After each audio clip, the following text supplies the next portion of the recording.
ওম নমস্কার। রামকৃষ্ণ মঠের আদিকথা। আজকের আমাদের আলোচ্য বিষয় মঠবাসীগণের পারস্পরিক সুসম্পর্ক ও সদানন্দময় মঠের তাপসগণ। মঠের অধিবাসীদের পারস্পরিক সম্পর্ক ছিল আদর্শস্থানীয়। একজনের বিবরণ থেকে জানা যায়, আলমবাজার মঠে পরস্পরের প্রতি কি গভীর শ্রদ্ধার ভাব ছিল। ঘরের ভিতর কেউ পড়িতেছেন, কেউ বা জপ ধ্যান করিতেছেন, পাছে তাঁর কোনো ব্যাঘাত হয় এই জন্য অপর সকলে সংযত পদবিক্ষেপে যাতায়াত করতেন। মোট কথা, প্রত্যেকে অপরকে শ্রীরামকৃষ্ণের ক্ষুদ্র প্রতিকৃতি বা অনুরূপ মনে করতেন এবং সেইভাবেই শ্রদ্ধা ও সেবা করতেন। মঠবাসীদের উঁচু মানের ব্যক্তিগত জীবন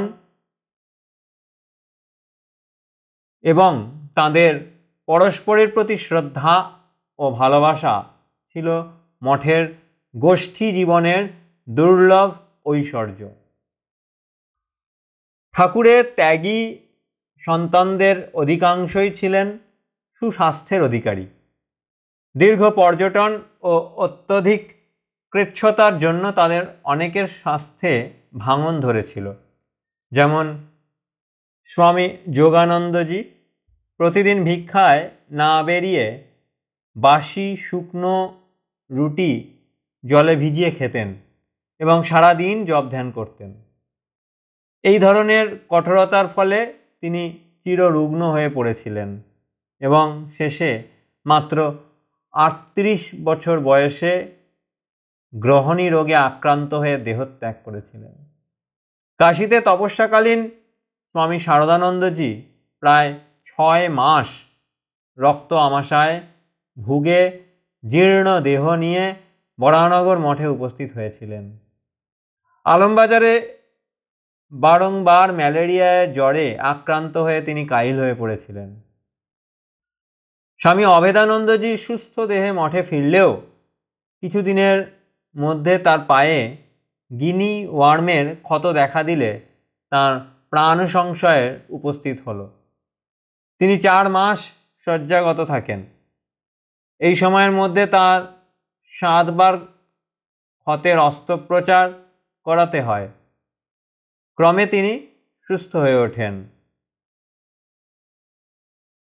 বলিষ্ঠ দেহের অধিকারী স্বামী সদানন্দজিও কঠোর পরিশ্রম ও কৃচ্ছতার ফলে ম্যালেরিয়ায় শিকার হয়েছিলেন। তাঁর সুঠাম শরীর ভেঙে পড়লে স্বামী শারদানন্দের উপদেশ অনুসারে তিনি পশ্চিমাঞ্চলে কিছুদিনের জন্য চলে যান। স্বামী সচ্চিদানন্দজি দিনু মহারাজ মনে হয় 1892 খ্রিস্টাব্দের গ্রীষ্মের শেষ ও বর্ষার প্রারম্ভে পদব্রজে গঙ্গা পরিক্রমা করে আলমবাজার মঠে উপস্থিত হয়েছিলেন। তার বয়সে সে সময় 60-এর বেশি। স্বামী শারদানন্দজির প্রথম সন্ন্যাসী শিষ্য স্বামী সচ্চিদানন্দের ত্যাগ, বৈরাগ্য, কঠোরতা নবাগতদের বিশেষ প্রেরণাদায়ক হয়েছিল। এই ধরনের অত্যধিক কঠোরতা জননী শ্রী সারদা দেবী পছন্দ করতেন না। তিনি 1907 খ্রিস্টাব্দে কথা প্রসঙ্গে বলেছিলেন, মঠে ছেলেরা সব কষ্ট করছে, না খাওয়া না দাওয়া না কিছু, ওসব আমার ভালো লাগে না। যোগিনের অর্থাৎ স্বামী যোগানন্দের কঠোর করে শেষটা এত ভুগে শরীর গেল। স্বাস্থ্যহানি ছাড়াও কোনো কোনো প্রবীণ মঠবাসী সাময়িকভাবে হতাশায় ভুগেছেন। এত সাধন ভজন করেও আশানুরূপ সাফল্য লাভ হলো না ভেবে বিষণ্ণ হয়ে পড়েছেন। বলায় বাহুল্য কিছুকাল পরেই তাঁদের সেই নৈরাশ্যের মেঘ কেটে গিয়েছিল। সদানন্দময় মঠের তাপসগণের খাদ্যে অনটন, বসনে অসচ্ছলতা, শয়নে শয্যাদির অভাব, সাধন ভজনে আকাঙ্ক্ষিত উন্নতির অপ্রতুলতা, অস্বাস্থ্যকর পরিবেশ ও সমাজের গণ্যমান্য ব্যক্তি কর্তৃক উপেক্ষা, এসব কোনো কিছুই দমাতে পারেনি। আনন্দময় শ্রীরামকৃষ্ণের হাতে গড়া সব চরিত্র, তাঁরাও ছিলেন সদা আনন্দময়। স্বতঃস্ফূর্ত আনন্দ বিচ্ছুরিত হতো তাদের আচরণে বিচরণে, আশেপাশে সকল মানুষের মধ্যে তা ছড়িয়ে পড়ত। এ ব্যাপারে প্রথমেই স্মরণ করা যেতে পারে যে ভুতুরে বাড়ির কুখ্যাতি অর্জন করে মঠবাড়িটি ভীতি ও রঙ্গরসের একটা প্রেক্ষাপট হয়ে উঠেছিল। নানান রকমের তামাশার মধ্যে ঘটনা মঠবাসীদের আমোদিত করত। দু চারটে ঘটনা এখানে উল্লেখ আছে। বোধ করি ভূতের মানুষ সম্বন্ধে কোনো বাছবিচার নাই। যেমন প্রতিবেশীদের তেমনি মঠবাসীদের ভূত সমানে কৃপা করত। একদিন মঠের অতিথি মহেন্দ্রনাথ দত্ত জানলার গড়াদে ভিজে সাদা কাপড় বেঁধে শুকোতে দিয়েছিলেন। জ্যোৎস্নার রাত, পল্লীর অনেকেই দেখতে পেল ভূতের কাণ্ড কারখানা। পরদিন এক বৃদ্ধ প্রতিবেশী মঠে এসে জানালেন তাঁর প্রত্যক্ষ অভিজ্ঞতা। এসব বলে কয়ে তিনি বাড়ি ফিরছিলেন সন্ধ্যার মুখে। গুপ্ত মহারাজ স্বামী সদানন্দজি সিঁড়ি দিয়ে তার নামবার সময় লণ্ঠন ধরেছিলেন। মাঝপথে দেখা গেল তিনি লণ্ঠন নিভিয়ে উধাও। বৃদ্ধ ভয়ে চিৎকার করে উঠলেন, সিঁড়িতে বসে পড়ে কাঁদতে লাগলেন, কিন্তু কেউ তার পাশে এসে দাঁড়ালো না। প্রাণ রক্ষা করতে হবে তো, তাই ভদ্রলোক আর কালক্ষেপ না করে সিঁড়ি দিয়ে কোনো ক্রমে নেমে ঊর্ধ্বশ্বাসে দৌড় দিলেন। অপর একদিনের ঘটনা। সেদিন মঠে স্বামী যোগানন্দজি, স্বামী প্রেমানন্দজি, স্বামী শারদানন্দজি প্রভৃতি অনেকেই উপস্থিত। ভিতরে পশ্চিমের কুঠুরিতে 5 জন ছিলেন। বাইরে বড় ঘরে ছিলেন স্বামী শারদানন্দজি ও স্বামী সদানন্দজি। গভীর রাত, ছাদের ওপর থেকে গড়গড় শব্দ শোনা গেল। বিকট শব্দে কয়েকজনের ঘুম ভেঙে গেল। তারা বলাবলি করতে লাগলেন, হে, এ যে সেই ভূতের ভাঁটা খেলার মতো। ও দাদা, ও রামকৃষ্ণানন্দ, বলি ভাঁটার খেলা দেখাতে আমাদের এখানে আনলে নাকি? স্বামী প্রেমানন্দ ভয় পেয়ে বললেন, ও দাদা, ও যোগেন, সব দেখে শুনে মঠের কোঠারি স্বামী রামকৃষ্ণানন্দজি উত্তেজিত। তিনি একটি মস্ত লাঠি নিয়ে তোর ভূতের বাপে সাধ্য করছি বলে ঘর থেকে বেরিয়ে পড়েন। মার মার বলতে বলতে দুপ দাপ করে একেবারে ছাদে উপস্থিত। দেখেন একজোড়া ডাম্বেল আর একটা জ্বলন্ত হ্যারিকেন লণ্ঠন। আরে, ভূত হ্যারিকেন নিয়ে ভাঁটা খেলে নাকি? এ কথা বলে তিনি ক্ষণেকের জন্য থমকে দাঁড়ান। তার সন্দেহ হয় এসব কোনো মঠবাসীর কীর্তি। তিনি স্বামী শারদানন্দের ঘরে উপস্থিত হতেই বুঝতে পারেন তাঁর সন্দেহ নির্ভুল। এদিকে অনর্থক ভয় পাওয়ার জন্য স্বামী শিবানন্দজি, স্বামী প্রেমানন্দজি ও স্বামী তুরীয়ানন্দজি অপ্রস্তুত বোধ করেন। স্বামী রামকৃষ্ণানন্দের মুখে রহস্য উদ্ঘাটন পুরোপুরি শুনে মঠবাসীগণ ওই গভীর রাতে হাসির রোল তোলেন। স্বামী বিরজানন্দের সাক্ষ্যে জানা যায় যে স্বামী তুরীয়ানন্দ ও স্বামী নির্মলানন্দজি ওই বাড়িতে সত্য সত্যই ভূত দেখেছিলেন। যদিও স্বামী অদ্ভুতানন্দজি ওই বাড়িতে কদাচিৎ বাস করেছেন, কিন্তু যখনই সেখানে থেকেছেন তিনি তার শোয়ার ঘরে সারা রাত একটি হ্যারিকেন জেলে রাখতেন। আরও একটি ঘটনা, একদিন সন্ধ্যার মুখে স্বামী তুরীয়ানন্দজি ও মহেন্দ্রনাথ দত্ত মঠবাড়ির সদর দরজা দিয়ে বের হচ্ছিলেন।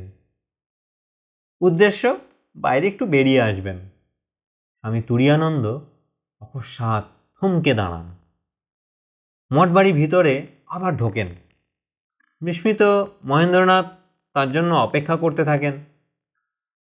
স্বামী তুরীয়ানন্দজি ফিরে এসে তাকে বলেন যে একজন ব্যক্তি যেন বাড়ির ভিতর ঢুকেছে।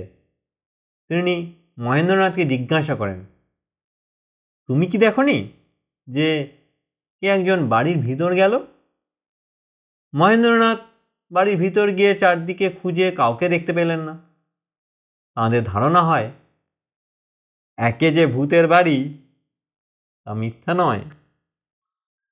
ভূত ভৌতিক প্রসঙ্গ ছাড়াও মঠবাসীদের দিনচর্যার একটি অচ্ছেদ্য অঙ্গ ছিল নানা ধরনের রঙ্গ কৌতুক। জানা ঘটনায় অনেক, তাও দু একটি দৃষ্টান্তস্বরূপ তুলে ধরা যাক। 1893 প্রথম দিকের একটা ঘটনা। সে সময়ে সন্ধ্যারতিতে স্বামী অভেদানন্দজি রচিত শ্রী শ্রী রামকৃষ্ণ স্তোত্র আবৃত্ত করা হতো।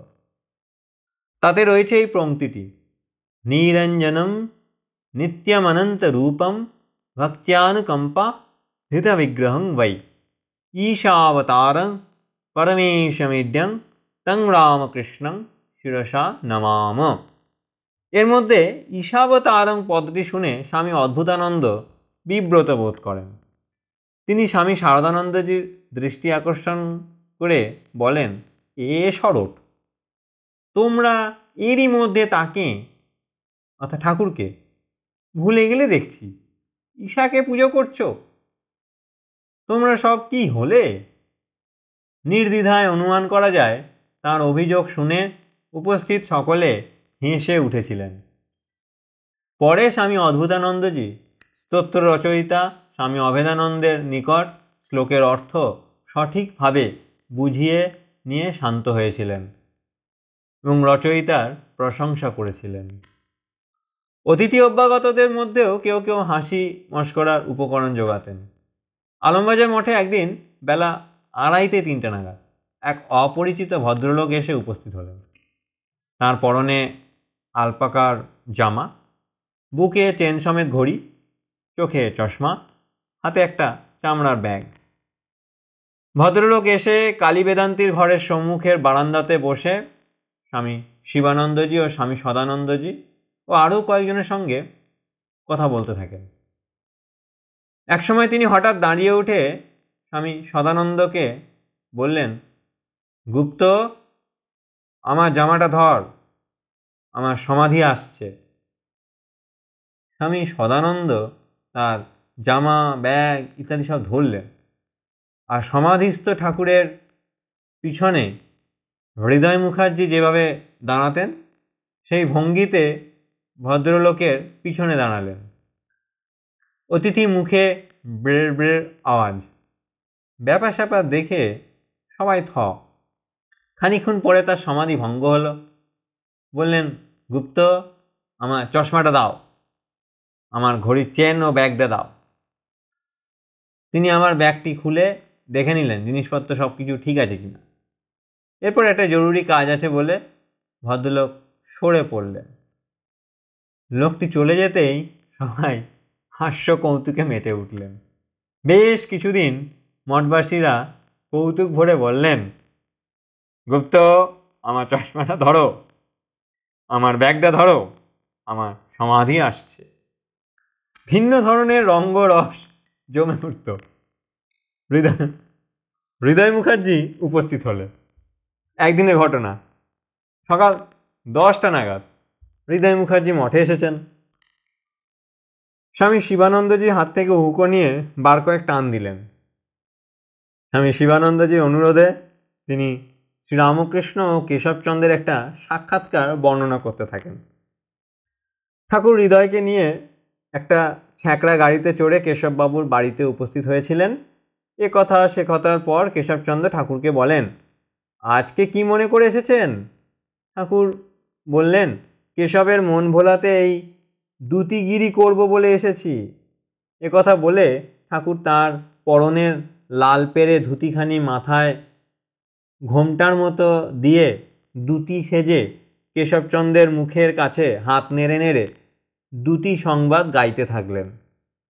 উল্লসিত কেশবচন্দ্র একটা খোল নিয়ে বাজাতে থাকলেন, আর ঠাকুর নেচে নেচে দুটি সংবাদ গাইতে লাগলেন। চমৎকার ঘটনা, সরস উপস্থাপনা, উপস্থিত সবাই আনন্দে ভরপুর।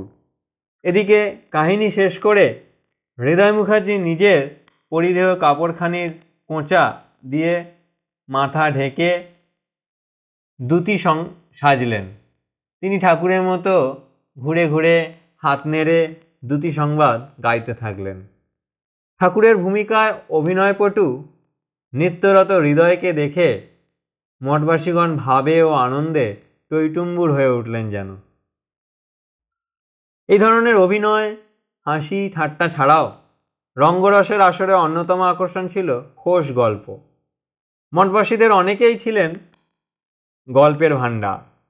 তাঁদের স্মৃতিতে সঞ্চিত গল্পের ফুলঝুরিতে সম্পদমান ছিলেন স্বভাব গম্ভীর স্বামী শারদানন্দজি মহারাজ, কর্মতৎপর স্বামী রামকৃষ্ণানন্দজি মহারাজ, বিচার নিপুণ স্বামী তুরীয়ানন্দজি মহারাজ প্রমুখ। উদাহরণস্বরূপ স্বামী রামকৃষ্ণানন্দের একটি প্রিয় গল্পের উল্লেখ করে আমরা এই প্রসঙ্গে যাব। এক গ্রামে দুই ভাই বাস করত। খুব গরিব ঘরের ছেলে তারা। একটি ভাই এক বাবুর নজরে পড়ে। তিনি বালকটিকে কলিকাতায় নিয়ে যান পড়াশোনা করবার জন্য। পূজার সময় বাবুরা তাকে একটা শার্ট কিনে দেন।